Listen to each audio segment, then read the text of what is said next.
বাংলাদেশের বিচার বিভাগের ইতিহাসে today is the black day. Independence of judiciary has been destroyed.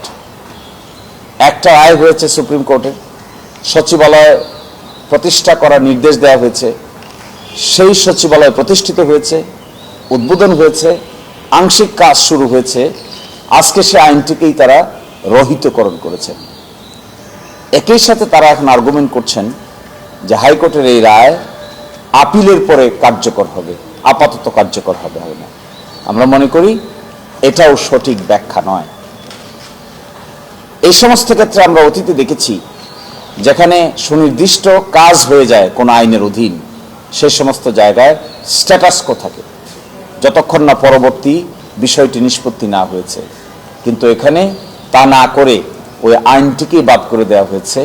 আইনের অধীনে সচিবালয় যে প্রতিষ্ঠা হয়েছে তার কি হবে, বিল্ডিংয়ের কি হবে, কাজের কি হবে, জনশক্তির কি হবে, এগুলো বিচার বিভাগের ইতিহাসে একটা ব্ল্যাক সিমটম হিসেবে থেকে যাবে। দিস ইজ কালো অধ্যায়।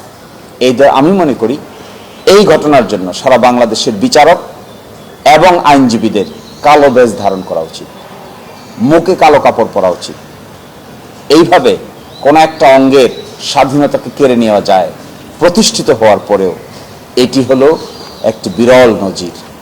অতীতে বিচার বিভাগীয় সচিবালয় প্রতিষ্ঠা হয় নাই, কিন্তু প্রতিষ্ঠার পরে এটিকে এইভাবে ডেস্ট্রয় করা যায়, নিশ্চিহ্ন করে দেওয়া যায়, তার একটি বাস্তব নমুনা আমরা দেখতে পেলাম।